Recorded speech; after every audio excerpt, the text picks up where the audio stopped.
Ẹ kú dédé àsìkò yìí ní gbogbo ibi tí ẹ ti ń gbọ́ mi nílé lóko tàbí lẹ́yìn òde. Ẹ jẹ́ kí a gbàdúrà. Bàbá wa àti Ọlọ́run wa, a dúpẹ́ fún àánú àti oore ọ̀fẹ́ tí a rí gbà ó. Ẹ mú wa wà láàyè, ẹ mú wa wà láàyè, ẹ mú wa wà láàyè tí ó dára o.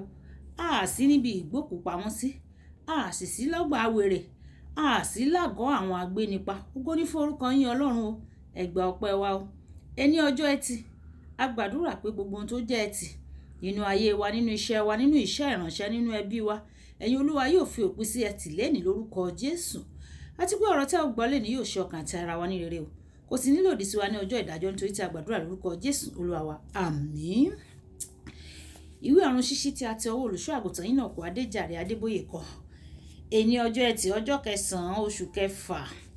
Àkòrí tí a ó gbéyẹ̀wò sọ wípé tan ìmọ́lẹ̀ apá kẹrin. Tan ìmọ́lẹ̀ apá kẹrin. A ó mú àkọ́sórí wa nínú ìwé Àìsáyà orí ìkejìdínlọ́gọ́ta ẹsẹ̀ ìkẹjọ. Ìwé Àìsáyà orí ìkejìdínlọ́gọ́ta ẹsẹ̀ ìkẹjọ tí ó kà báyìí pé nígbà náà ni ìmọ́lẹ̀ rẹ yóò bẹ́ jáde bí òwúrọ̀, ìlera rẹ yóò yọ jáde kánkán, òdodo rẹ yóò sì lọ ṣáájú rẹ, ògo Ọlọ́run yóò kó ọ jọ. Ògo Ọlọ́run yóò kó ọ jọ. Nígbà tí a mú bíbélì kíkà wa nínú Jòhánù orí ìkáǹdógún ẹsẹ̀ ìkejìlá títí dé ẹsẹ̀ ìkáǹdógún. Ìwé Jòhánù orí ìkáǹdógún ẹsẹ̀ ìkejìlá títí dé ẹsẹ̀ ìkáǹdógún tí ó kà báyìí pé èyí ni òfin mi, pé kí ẹ̀yin kí ó fẹ́ràn ara yín gẹ́gẹ́ bí mo ti fẹ́ràn yín. Kò sí ẹnìkan tí ó ní ìfẹ́ tí ó tóbi ju èyí lọ, pé ẹnìkan fi ẹ̀mí rẹ̀ lélẹ̀ nítorí àwọn ọ̀rẹ́ rẹ̀. Ọ̀rẹ́ mi ni ẹ̀yin ń ṣe o, bí ẹ bá ṣe ohun tí èmi pa láṣẹ fún yín. Èmi kò pè yín ní ọmọ ọ̀dọ̀ mọ́ o, nítorí ọmọ ọ̀dọ̀ kò mọ ohun tí olúwa rẹ̀ ń ṣe. Ṣùgbọ́n èmi pè yín ní ọ̀rẹ́, nítorí ohun gbogbo tí mo ti gbọ́ láti ọ̀dọ̀ bàbá mi wá, mo ti fi hàn fún yín. Kí Olúwa kí ó bùkún gbígbọ́ àti kíka ọ̀rọ̀ rẹ̀ ní orúkọ Jésù. Wáyé ẹ tẹ́tí bẹ̀lẹ̀ jẹ́ láti gbọ́ ohun tí olùṣọ́ àgùntàn Enoch Adeboye ní fún wa ní èní ọjọ́ ẹtì ọjọ́ kẹsàn-án oṣù kẹfà. A mọ àwọ̀ búlúù sí àwọ̀ ìfẹ́ àti ọ̀kan lára àwọn àwọ̀ tí a lè rí nínú ìmọ́lẹ̀ kedere. Ìwé Jòhánù orí ìkẹrin ẹsẹ̀ ìkẹjọ wípé ìfẹ́ ni Ọlọ́run o. Kí ni ìfẹ́ ń ṣe fún ọ? Ó ju aṣẹ́gun lọ nítorí pé o ti sopọ̀ mọ́ ìfẹ́ Kristi. Ó ju aṣẹ́gun lọ nítorí wípé o ti sopọ̀ mọ́ ìfẹ́ Kristi.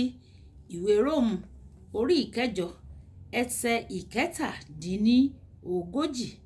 Ìwé Dìtàlórómì orí ìkejìdínlọ́gbọ̀n ẹsẹ̀ ìkíní dé ẹsẹ̀ ìkeje sọ fún wa pé o kò nílò láti dojú ìjà kọ àwọn ọ̀tá rẹ tó o bá ní ìmọ́lẹ̀ nínú. Ó ní tí wọ́n bá dìde sí ọ, wọ́n máa parẹ́ níwájú rẹ o. O kò nílò láti gbé ọwọ́ rẹ sókè sí wọn. Wò bí Ọlọ́run olólùfẹ́ rẹ ṣe máa yanjú àwọn ọ̀tá rẹ. Olórí ogun kan fi ìgbà kan wà ní orílẹ̀-èdè Nàìjíríà tó fẹ́ di ààrẹ alágbádá. Ó bá àwọn ẹgbẹ́ òkùnkùn rẹ̀ sọ̀rọ̀. Wọ́n sọ fún un pé mo léwu fún ìjọba rẹ o.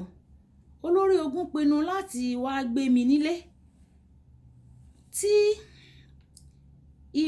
irú ẹ̀ bá ṣẹlẹ̀ nígbà náà, ẹni tí wọ́n bá gbé kò ní padà dé láàyè o. Ọlọ́run bá mi ṣe. Ọ̀kan lára àwọn ọmọ mi nínú Olúwa tó ń ṣiṣẹ́ pẹ̀lú ìjọba tó gbọ́ nípa èròǹgbà wọn, ó ta mí lólobó pé wọ́n ń bọ̀ wá gbé mi o ní ọ̀sẹ̀ méjì sí ìsinsìnyí. Mi ò sọ fún ìyàwó mi. Mo kàn jáde lálẹ́ lánàá fún àdúrà pẹ̀lú ìrìn. Olólùfẹ́ mi bá mi sọ̀rọ̀. Ohun tí ìfẹ́ máa ṣe nìyẹn o. Ó máa fún ọ ní oore ọ̀fẹ́ láti gbọ́ àṣírí lọ́dọ̀ Ọlọ́run. Jòhánù orí ìkẹtàlá ẹsẹ̀ ìkọkànlélógún títí dé ẹsẹ̀ ìkẹrìndínlógójì. Ọlọ́run sọ fún mi ní kedere pé kí n má ṣèyọnu pé n ó pẹ́ láyé jù wọ́n lọ. Lẹ́yìn ọjọ́ díẹ̀ nínú ìsìn ẹ̀mí mímọ́ lọ́jọ́ Ẹtì kìíní nínú oṣù kẹfà, mo sọ fún ìjọ, ẹ kí ara yín pé a kú ọdún tuntun. Wọ́n gbọ́ ní tòótọ́. Lọ́jọ́ àìkú, orílẹ̀-èdè ó ní ìrírí ìgbà ọ̀tun. Olórí ológun náà di olóògbé. Ẹni tí ó gba ìjọba lẹ́yìn rẹ̀, ó gbé ìjọba fún àwọn alágbádá. Ìfẹ́ mú mi ṣẹ́gun, ìfẹ́ mú mi ju àṣẹ́gun lọ. Tó o bá pa gbogbo àwọn méjèèje tó di Òṣùmàrè pọ̀, tí o bá pa gbogbo àwọn àwọ̀ méjèèje tó di Òṣùmàrè, tí o bá pa wọ́n pọ̀, wọ́n á máa fún ọ ní àwọ̀ funfun tó dúró fún mímọ́ àti àìlábàwọ́n. Mímọ́ àti àìlábàwọ́n kò ní fa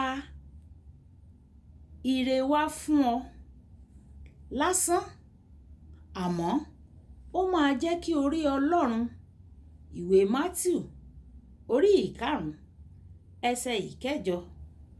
Ní ìparí, gbogbo ìbùkún tí a ti gbé yẹ̀wò nínú ẹ̀kọ́ yìí lè farahàn láyé rẹ tí o bá gbọ́rọ̀ sí àṣẹ Ọlọ́run láti gbé ìgbé ayé mímọ́.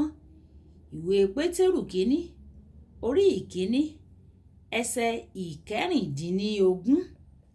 Kókó ọ̀rọ̀: gbogbo àǹfààní tó wà nínú títan ìmọ́lẹ̀ ló pé sínú ìwà mímọ́.